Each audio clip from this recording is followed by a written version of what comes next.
Good afternoon and welcome. My name is Megan Jones. I'm the Executive Director for ICEAA, and thank you for joining us today for another one of our 2023 Cost Challenge webinars, where our junior estimators are answering the question, what is our total life cycle cost?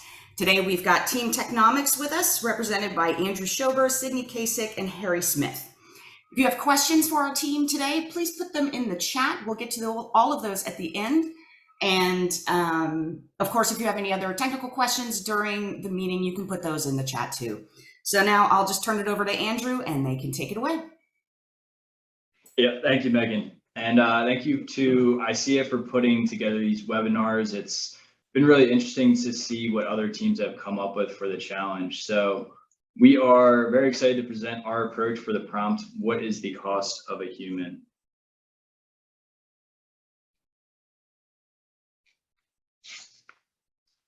So our agenda for today is consistent with the challenge guidance that we have received, and we'll start with a brief round of introductions for the team.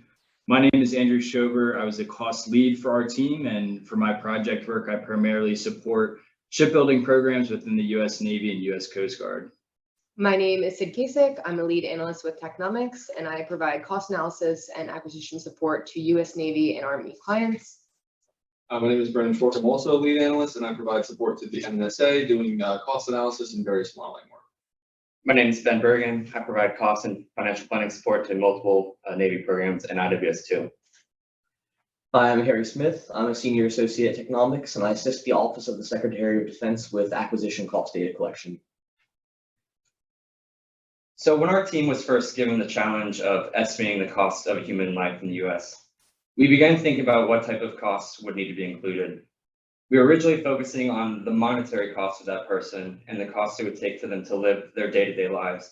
But after doing more research, we realized that to estimate the whole life cost of a person, we needed to include other externalities, such as the person's environmental and societal costs.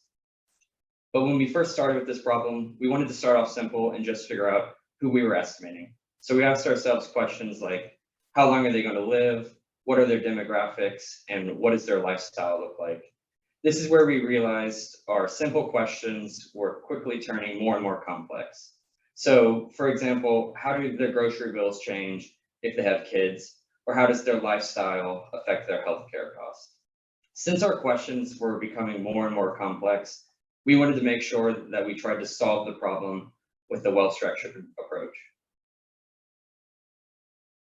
So we decided to use ICEAA's structured cost estimating process. And since the slides that follow speak to the details of each process step, I'm going to make a few general statements moving left to right. So first, we laid the foundation for our estimate by researching, understanding, and bounding the problem. And then upon completion of the WBS and baseline, we started on arguably the most important process step of data collection. We wanted to make sure that the data we were using was going to be accurate and credible, since the data would be the basis for our estimate. Then we actually developed our model and cross-checked the results to make sure that they were making sense. Now we're going to discuss each of these steps in detail, or I'll turn things over to Andrew for WBS development. Yep, thanks, Ben. So for our work breakdown structure, this is where we established a framework for the costs that we're estimating. So we define what is included and how those costs relate to each other. So for our estimate, we split costs into two primary categories, direct and indirect costs. So direct costs are the costs that the human is directly paying for. These are the day-to-day, month-to-month expenses, such as food we eat and the housing that we live in. And the lower level bucketing for these direct costs was really guided by our data source, and it's comprehensive of all direct costs. The indirect costs are the costs that are not paid for directly by the human, but exist because of the human. The first of which is environmental, which captures the cost that you impose on others due to your impact on the environment. In our estimate, we focused on greenhouse emissions, as it's a high environmental cost and it has a substantial amount of data available. And the second indirect cost we estimated is government expenditures. So this captures the amount of government expenditures that are allotted to the human. So this represents the person's consumption of common goods and services that are funded by the government. There were some exclusions that we made as we went along our planning, which were primarily elements that had limited data or a lower assumed cost. So a few examples of which are some other environmental costs. As I said, we focused on greenhouse gases, but we excluded costs of overpopulation, deforestation, and other pollutants. We also excluded some other secondary or indirect costs, such as occupational costs. So this could be, costs of energy while at work, or tools that you use at work, or work uniforms.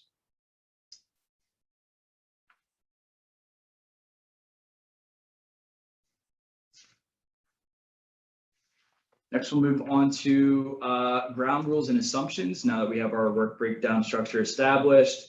So, as Ben said, we asked some questions as we went along and first received the prompt. One of which was very important, was how do we define the human that we're estimating? So the most effective solution to the question that we found was to calculate the cost for the average human at each age. So demographics such as gender, income, and education would all be set to the average as defined by our data. At the same time, we conducted an in-depth analysis on how demographics impact costs, and we modeled in a way to dynamically alter our estimate, which we did by creating what-ifs in our what-if scenarios off of our point estimate. The next question we asked ourselves is, where do costs begin and end? So we define the start of the window as when the person starts paying for their own direct costs. This start point in our model is set to the base of legal independence at 18 years old. And it's important to note that we're not excluding costs of children. These costs are captured in the person's adulthood. The end of the window is defined in the model as the current median life expectancy at 77 years old. Next, a couple cost estimating ground rules and assumptions.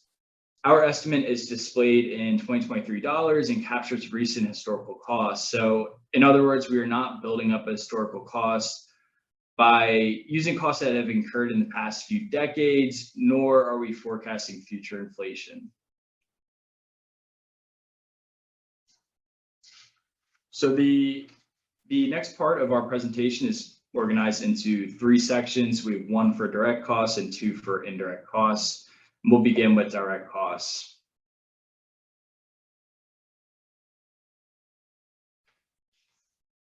Our data source is the Consumer Expenditure Surveys, which is conducted by the Bureau of Labor Statistics. This is a nationwide survey, and it has been around for over 100 years.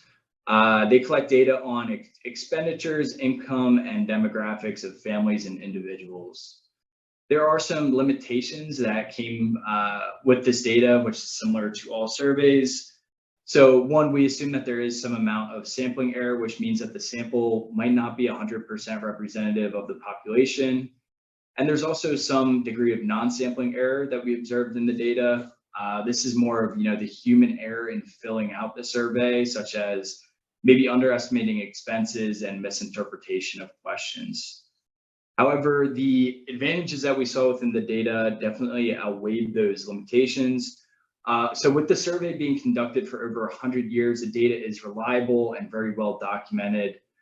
The data is also available in raw format, and it has a substantial amount of responses, which allowed us to do more granular analysis rather than taking output tables that the BLS produces. For our data preparation, we started by downloading the past 6 years of data from the BLS website. We used R for a lot of our data preparation process and started by merging together all the CSV files into one data table.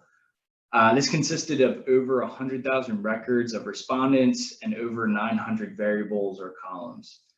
Next, we wanted to refine the data by excluding any irrelevant variables, which we did not intend on using. So to accomplish this, we had to do some research. We used the data dictionary that is provided by BLS, and this enabled us to exclude specific fields accordingly. We then did some normalization here. So we escalated to 2023 dollars using the PCE index And we also omitted out any errors within the data, such as negatives or zeros for quarterly expenditures. So here's a glimpse of our raw data. As I said before, this consisted of over 900 columns, and we just have 20 here on the slide. So it contains the demographic information for each respondent, along with various costs, income, and taxes. And here's a snippet of our process prepared data. So this has been refined to only include variables that are relevant to our analysis, and all dollars have been normalized to 2023. So, getting the data to this format was really a key step for our analysis, which I'll pass over to Brandon to cover. Thanks, Andrew. So now I'm going to talk a little bit more about our analytical framework. So after normalizing the data, the next step was to just begin to understand the relationships that exist between the different variables in the data set. So there's really two primary benefits to this. The first benefit is that it just allows us to sanity check our expectations on the relationships that we'd expect to exist between the variables. And the second is that it can help inform a model specification down the road. So in the examples above, we screenshotted a couple of the relationships that we saw between our variables. So for example, in the top left here, you can see that annual income and expenditures are linearly related, which first of all makes sense. And it also means that we can model these two variables linearly in a regression.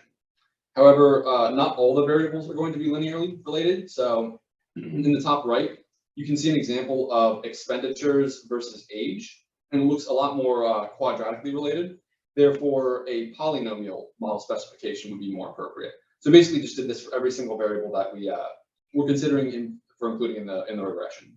So to summarize, this step really just lays a critical foundation for informing an intuitive and logical model specification in later steps.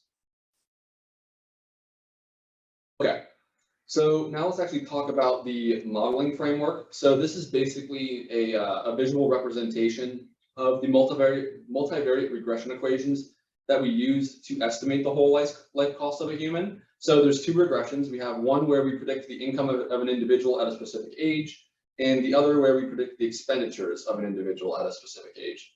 So on the left-hand side of the visual, you'll basically see the independent variables, which are predictors of income and expenditures at a given age.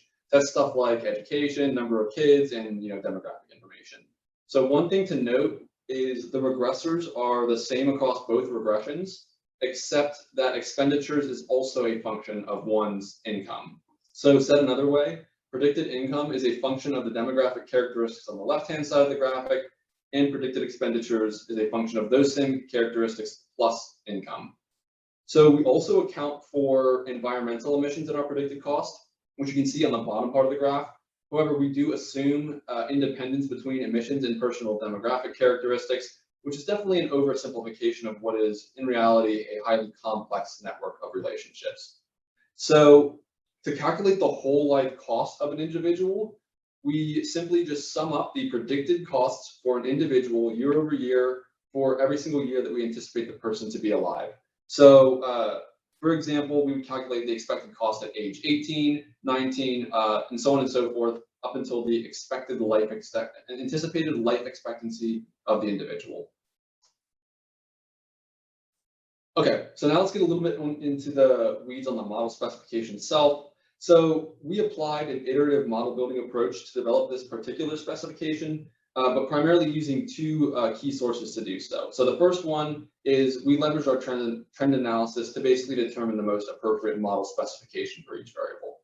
The second is we used a machine learning algorithm called XGBoost to basically make sure that the highest impact variables were being included in our regression. And Harry's going to talk a little bit more about that in the preceding slides. But as you can see in the table below, a lot of our variables are statistically significant at the 1% level. And it's worth noting that some of the variables are not statistically significant, but upon further investigation, it's not really surprising. So they're primarily the dummy race variables that we have, which they might not be individually statistically significant, but collectively they are. So you can just confirm that by doing a simple F test.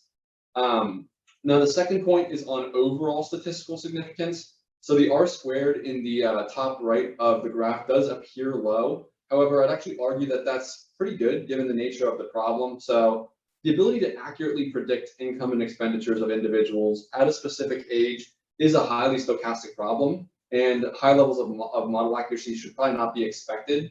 So, there's thousands of variables that drive individuals' income. So being able to effectively capture all of them would be extraordinarily difficult. But with that said, I'm going to hand it off to Harry to talk more about our indirect costs. Thank you.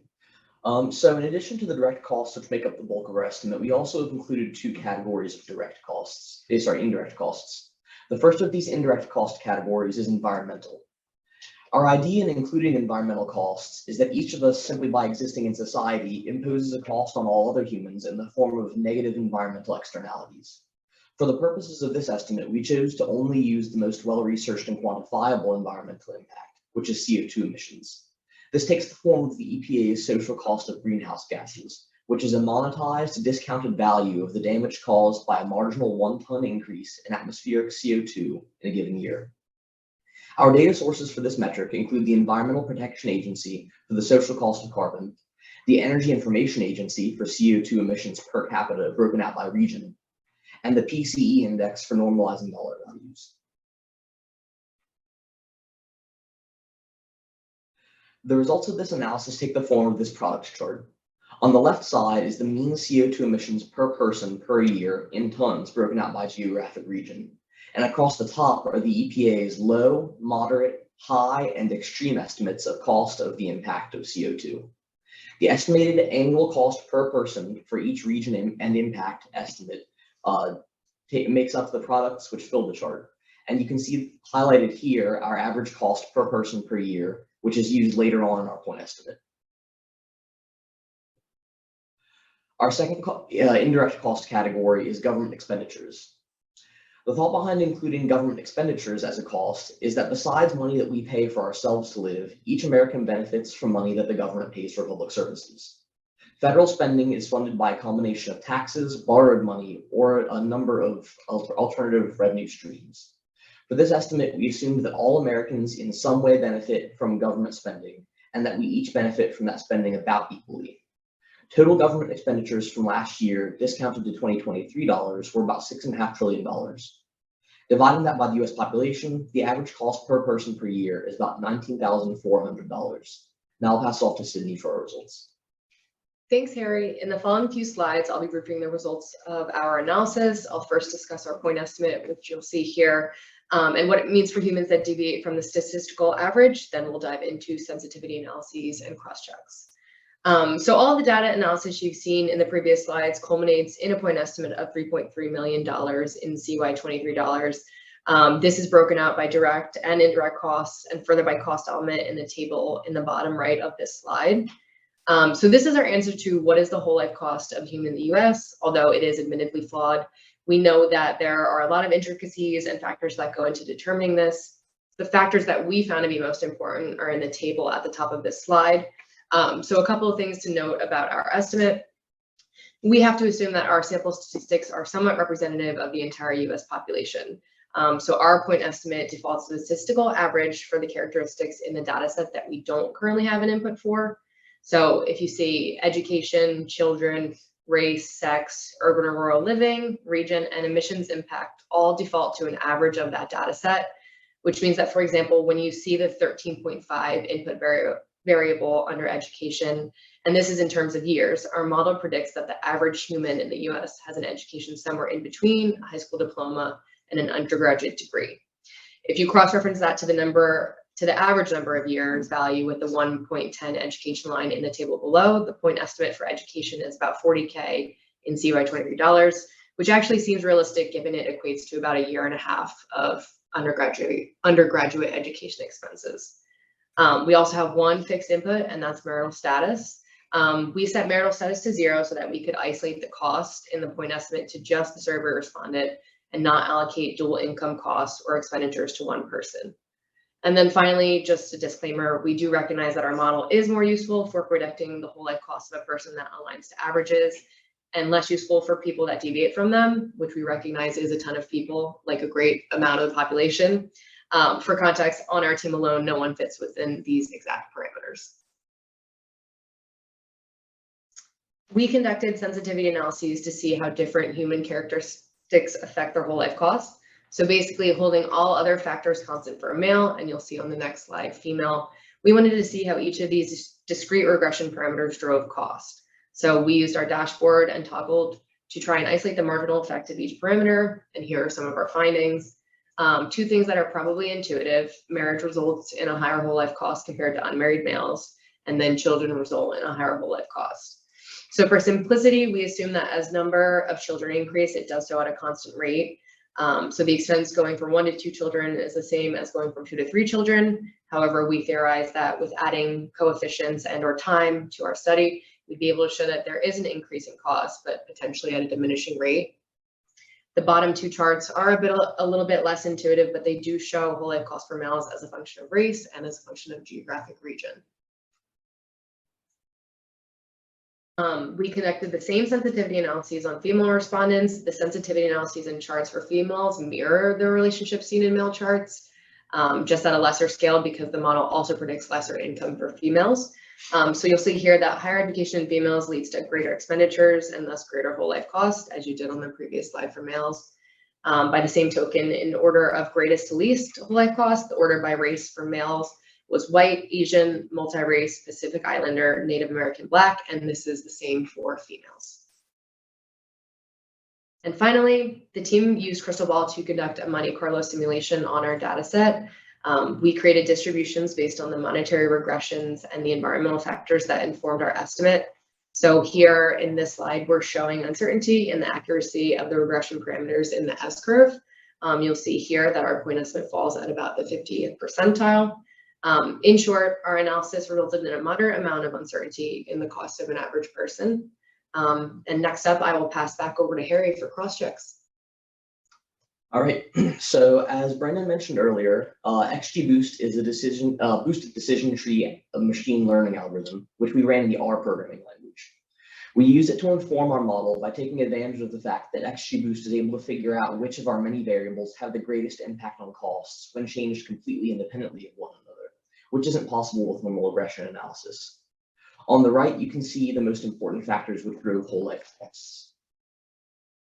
And then here in the bottom right, we performed a cross-check of our results with a few different organizations' estimates. You may notice that our estimate is lower than the others, but that doesn't mean that one or the other is wrong, as the estimate all depends on the methodology and assumptions used. So some of these other organizations were estimating the value of a human life, where we were trying to estimate the cost of a human life. The way they went about calculating the value of a human life was by asking people how much they're willing to pay for another month, year, 10 years, etc. of good health, and then calculated what people were valuing their own lives at. Well, we were trying to calculate the cost people incur over their lifetimes. Next, we'll be getting into lessons learned. Yeah, so we'll move on to takeaways and lessons learned. For this slide, we'll be moving kind of from left to right here, providing a takeaway that we had from the analysis, and then an area which, where we would improve that takeaway. So the first one here is variable complexity. So there's a relationship or relationships between, all of our independent variables, which can lead to inaccuracies in our model. So for example, as your age goes up, your education goes up with it. So one area where we could improve our model would be to model education level dynamically with age instead of just being set to the average. Okay, so then on the exogeneity issue, I kind of mentioned this earlier on the regression slides where you really can't account for everything that drives cost or income. But I think there's definitely ways in which we could improve our overall model accuracy to include more of those drivers. So the first way in which we can improve it is to just leverage more advanced machine learning algorithms. So we talked about the fact that we used XGBoost. We can kind of double down on that and really dive deep into more algorithms that could potentially identify more connections between different variables that would help us improve the overall model accuracy. The second is on greater customizability. So we also mentioned the fact that we purposefully excluded certain things and certain relationships that we knew are driving costs due to a bunch of reasons, primarily being, we have a time and resource constraint while doing the challenge, but theoretically with more time and more resources, you could go model out those things. So I think one good example is from economics utility theory. So there are these externalities in the model that we could probably model if we had a little bit more time. And a good example is like the cost incurred if a person committed a crime. So you could argue that someone committing a public crime incurs a cost on others due to the actual harm of the crime, but also the perception of it being less safe, which is also a cost that is incurred on people. So you could potentially use utility theory to basically try to estimate that cost that people incur when a crime is committed publicly. And the same exact logic could be applied to a bunch of other externality costs, which would allow us to then make sure that they're being accounted for in our overall estimate. So now I'd just like to end with a quick comment on application. So basically just why is this important? Well, I think that it would really help people better understand their expected trajectory of costs over their lifetime so that they could better plan ahead. So we're using a very micro data approach to estimate how much how much cost a person's going to incur at a specific age. And that would definitely be a better approach than the typical current approach in financial planning of using general rules of thumb and averages. So in that sense, that's a real world application that could be leveraged, if you could improve the model's overall accuracy. So with that said, though, we want to thank you for your time, and we look forward to your questions.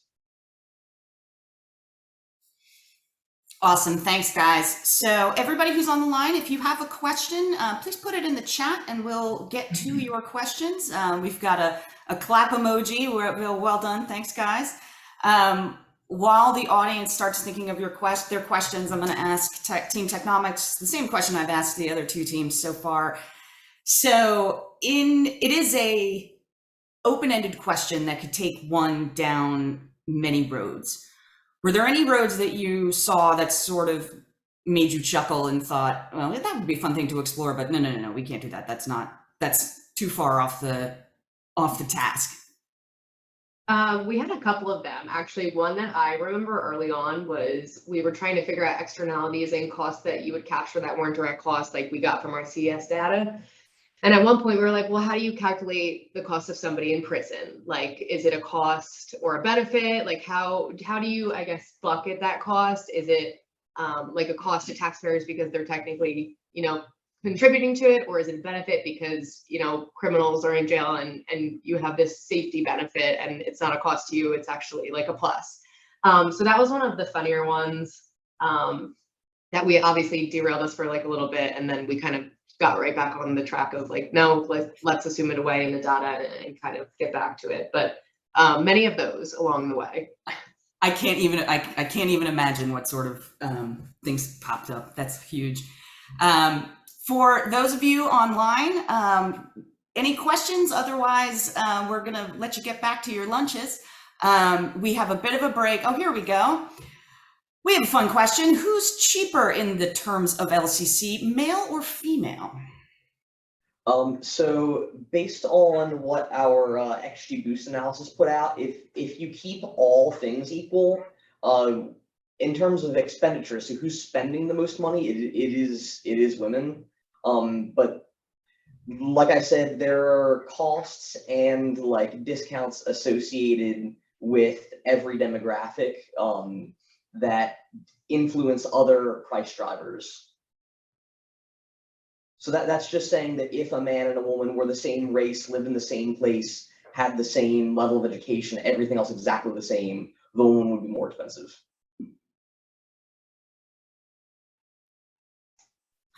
Oh, moving further, did we consider LGBT or third gender folk? I don't think, so you all know the data better than I do, but I don't think that was included in our data set. I think the data just wasn't available. Yeah, I don't think it was. I think it was one of the rabbit holes we started to go down until we realized it just like wasn't available in our data. It's not something that we, didn't consider. We actually did, bring it up and say like, how do we account for these people? But it was just, we were kind of within the fines of our CES data and they did not track that. It was, I guess it was female, male, and you chose one. But that's a great question. Excellent. Yes, all great questions. All these, this challenge has been so fun for the teams. Watching you guys go through it back in San Antonio was so great. The judges had a blast. It seems like everybody on these webinars has been having a really great time. We're taking a little break from the presentations, and we'll be back on July 20th with the only team from the year that came from multiple companies. It's the team that came from NSI, NavAir, and SPA. But enjoy your holidays. It doesn't look like we've gotten many more questions, so I think you've impressed everybody, guys. Team Technomics. Thanks to the whole gang for presenting for us today. Do you have any last thoughts you want to share with anyone? Nope, just appreciate the opportunity. Thank you guys for tuning in. Awesome. All right. Well, thanks, everybody. I hope you enjoy the little extra time we've given you in your days. We'll have this up on the ICEAA website right around this time tomorrow. And you'll be able to download the slides and share the video that's on our YouTube channel. Hope everybody has a fantastic 4th of July holiday coming up, and we'll talk to you in about a month. Have a good one. Thanks. All right. Thanks, everyone.